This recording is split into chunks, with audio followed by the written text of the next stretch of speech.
My name is Tim from Hyperfantasia. This is a video about reading, and the reason I'm doing this is because I started reading this book by Jordan Peterson, 12 Rules for Life. And going into that, I thought, what were my 12 rules? If I wrote my own 12 rules, what would they be? And why would I choose those? So that's what I did, and this is a series of my 12 rules, and the first one is about reading. First of all, why did I pick reading? Well, if you were going through life and you wanted to build a rocket, but you never had any education, would you be able to do it? Well, the chances are that you wouldn't. And the reason that we can, as a human race, the reason we can build a rocket is because we've learnt from other people's knowledge and experience. So that not only works on the way, like a scientific way, if you like, from engineering or understanding physics, but also through a kind of wisdom. So, ideas like philosophy or psychology, because, so in our life we only have this limited amount of time, and a lot of your experience of, we go through events, a lot of your experience of that is dependent on your perception. So by learning more, by getting a deeper understanding of how things work, proper truth-seeking learning, not deluding yourself in any way, it enhances your experience, because now you have a deeper perception of these things you're going through.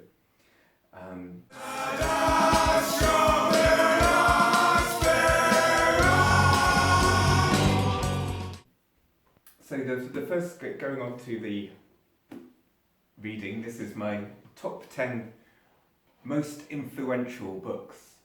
So I picked here, there's about 14 books that I wanted to include, but I limited it to 10. So the first one is what inspired me to do this series, which is 12 Rules of Life by Jordan Peterson.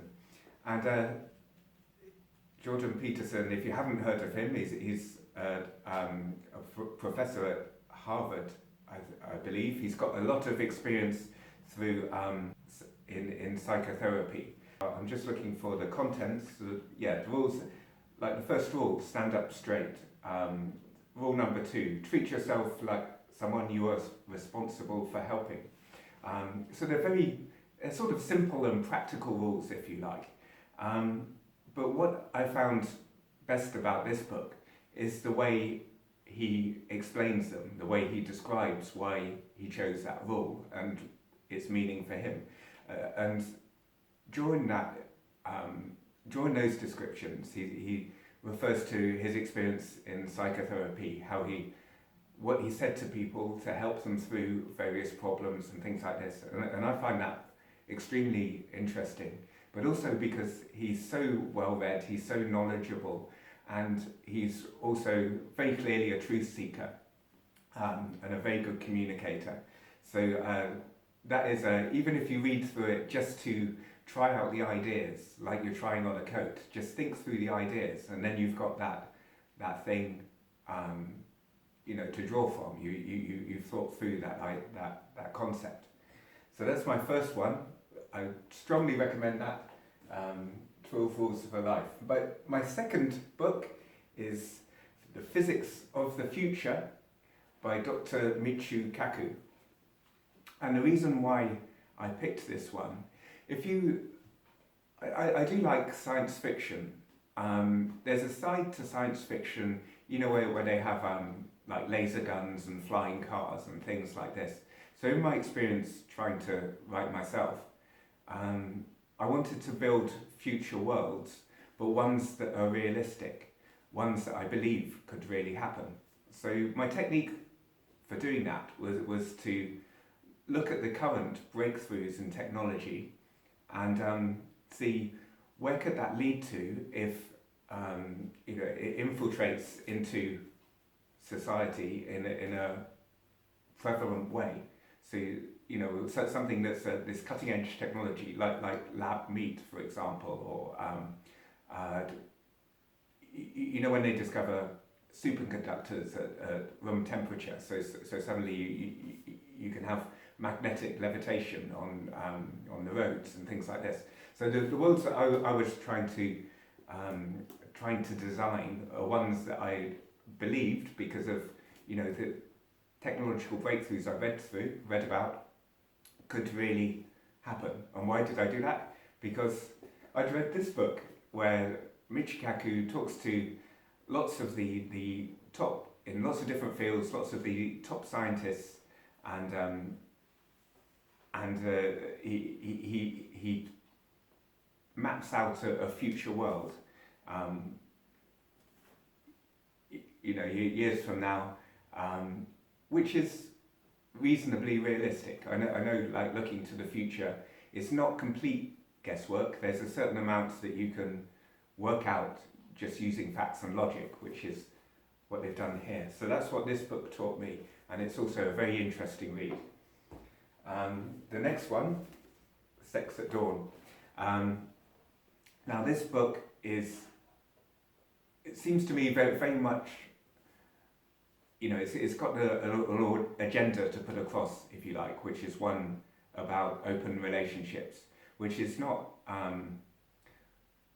particularly my thing. I'm not trying to put that thing across, but while trying to understand my experiences of being through, sometimes if you're in a really great relationship, but you're in it for a long time, and then it starts to become more difficult, isn't it? You lose those feelings of infatuation that you originally had when you got into the relationship. So I was trying to work out what is going on there. If I got to the age where I might be finding a life partner, I'd want to be educated in how that would affect me as a human animal, if you like. So I wanted to see what understand about the evolution of the human being from a relationship perspective. So this is a good book for that. Sex at Dawn by Christopher Ryan, and I am going to mispronounce this name, and Kakilda Jetha. So there you can see the authors. So yeah, it's one of those books that will bring a lot of new ideas to your attention, and they're worth thinking through. And if you get some wisdom from it, like I say, it seems to be selling the open relationship kind of an idea. What I learned from it is that it seems while human beings are evolving towards monogamy, we're not completely there yet. So if you have a long-term monogamous relationship, you can expect that there will be difficulties, but there are also benefits. So from an educated perspective, you can look at all the pros and cons from different relationship formats and that sort of thing, and decide, then when one of the bad aspects come up, you can think, well, there's these good aspects as well. I knew about this, I'm prepared for it, I knew this was going to happen, but the benefits, I made a good choice to choose monogamy, or whatever you chose. I made a good choice to make this decision, and I knew that it wouldn't be all plain sailing. I knew there would be hard times as well. So that's why that one is worth reading. The next one, Plato, The Republic. So what I learned from this, the astounding thing, basically I read this as kind of like a research thing for when I was writing my first novel, which was a science fiction. But what I learned from this, the Republic, is it was written 450 BC, and it's basically trying to design kind of a utopian society, if you like. If we created this perfect society, how would we design it? So it's led by guardian philosophers and that sort of thing. But there were things that astounded me as I read through it. How much in 450 BC, how much people could understand. What tools did they have at their disposal to get these great insights? The limited knowledge that they had at that time, and a lot of logic and they could get great insights into things. So this gave me a certain confidence, I suppose, that to ask big questions. Is there a God, or that type of thing. And there's a certain amount of uncertainty, but there's also you can put down all the reasons, all the positive reasons, all the reasons against, and weigh up as a matter of probability. At least attempt to get some way towards answering these difficult questions. So that one, just for the way that he thinks through a problem, the way that he argues a problem, I think that's worth having a look at. The next one, We by Zamyatin. This was George Orwell reviewed this book before he wrote 1984, so it's believed that this was a strong influence to 1984. It's based on the Soviet Union. It's in a future world where everyone is a little bit homogeneous, a little bit the same. They're named with a number rather than a name. Every minute of the day is timetabled, except for these few minutes. He kind of writes it in a sarcastic way in some way, which is very clever, because you can imagine under the Soviet Union you could get into trouble for criticising the regime, and so he writes things like he looks forward to the day when they reach perfection and every minute of the day is timetabled. So he's kind of like criticising, but in a way where he's praising it, but you can obviously see there's some sarcasm there. What I really liked about this book was that it's written in a very beautiful way. The words are very poetic. If I read a random section, O mighty divinely delimited wisdom of walls, boundaries, it is perhaps the most magnificent of all inventions. Man ceased to be a wild animal only when he built the first war. Man ceased to be a wild man only when he built the Green Wall. Only when, by means of that war, we isolated our perfect machine world from the irrational, ugly world of trees. So you can see about that sarcasm that I was talking about. So that's We by Zamyatin. Strongly recommended. I tried my hand at writing myself, and there are many books about how to write. This is the best one that I've come across. Techniques of the Selling Writer by Dwight V. Swain. There's something to be careful of, I think. If you are a writer, then certainly read these books about lots of principles for being a good writer. So there's things like avoiding cliche, don't use too many words, don't repeat yourself, that sort of thing. You have to be a little bit careful of it, in my view, because it can lead to writing being a little bit sterile. So if you work on perfecting your writing style, and then at some point you look at it and think, well, I've taken all of the art out of it. It's just sterile writing and it looks like everything else. So I would encourage you, having gone through this process myself, I would encourage any other writers not to lose sight of the art in what they're doing. But yeah, I read a random section. I do this random book test when I want to know whether to read a book, and I pick one up in the bookshop. I just open a random page and read a section. So what have we got? I've actually marked some sections in this, so I'll read a bit that I've marked. The beautiful blonde turns out to have multi-faced insectile eyes. I don't know why I marked this section. That's a bad example.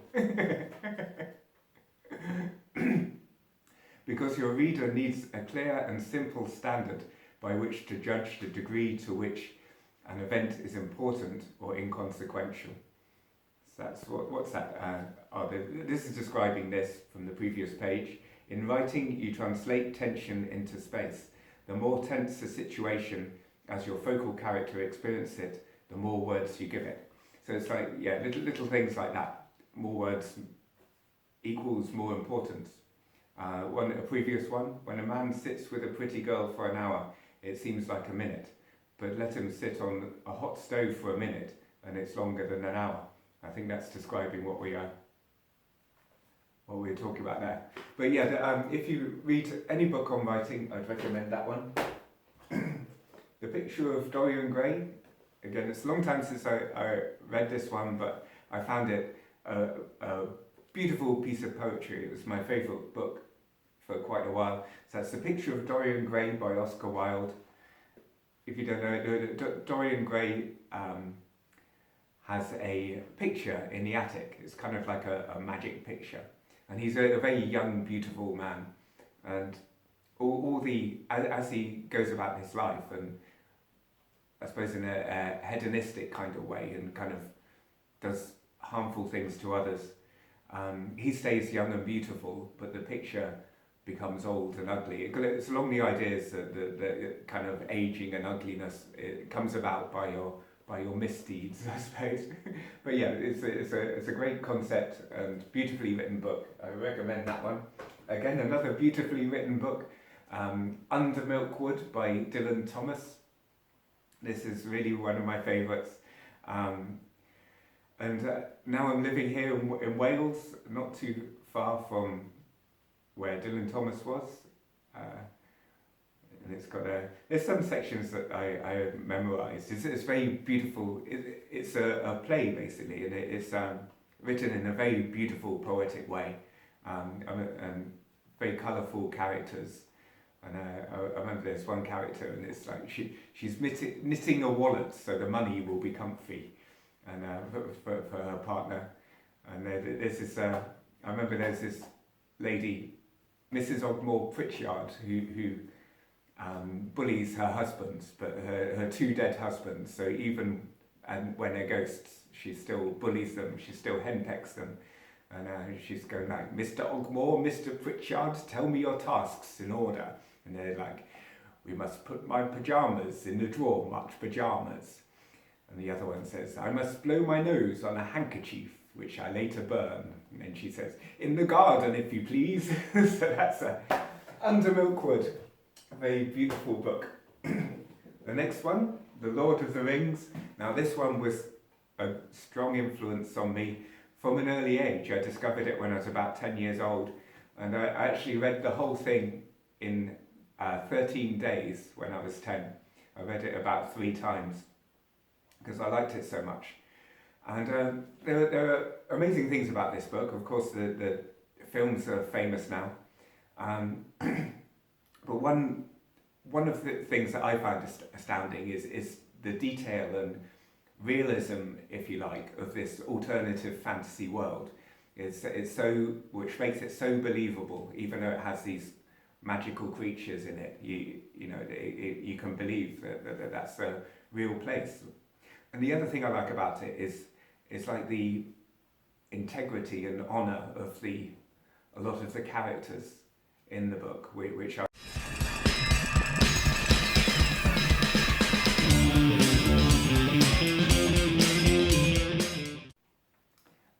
what you call it, inspirational. So yeah, The Lord of the Rings, you probably know about that one. So and the last book is Siberia by Tim Rowe. Yes, that's right. This is the first book that I wrote.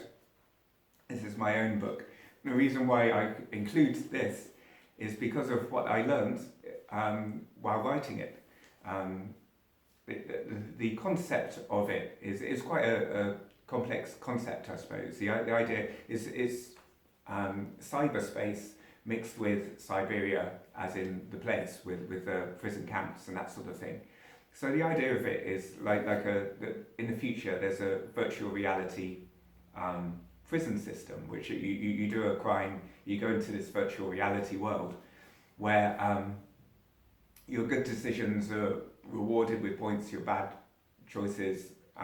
So the way to escape from this prison is to effectively be conditioned to becoming a good person. So that's the idea behind this. But of course, the story takes place within the this virtual reality world. So I noticed when I was younger, I liked, when I was a teenager, I liked reading biographies and that sort of thing, because I discovered that as I read them, I suppose at that time in your life, you're kind of trying to discover who you are. And found that if I immersed myself in these biographies, I could adopt some of the characteristics of the person I was talking about. It's kind of like an influential thing, I suppose. And so I wanted to keep this in mind for this book. And so it's kind of like, as you read it, as a reader, your experience reading it should have a positive influence over you. You find yourself changing in a positive way. If I'd done my job right, that was the intention. But I looked into, it's got lots of philosophy and that sort of thing. I read all about it. Has a strong influence in the Soviet Union. This is why I read on this book list. It's why I read both We by Zamyatin and also Plato the Republic. I read those two, and also things like the Gulag. I can never pronounce this word.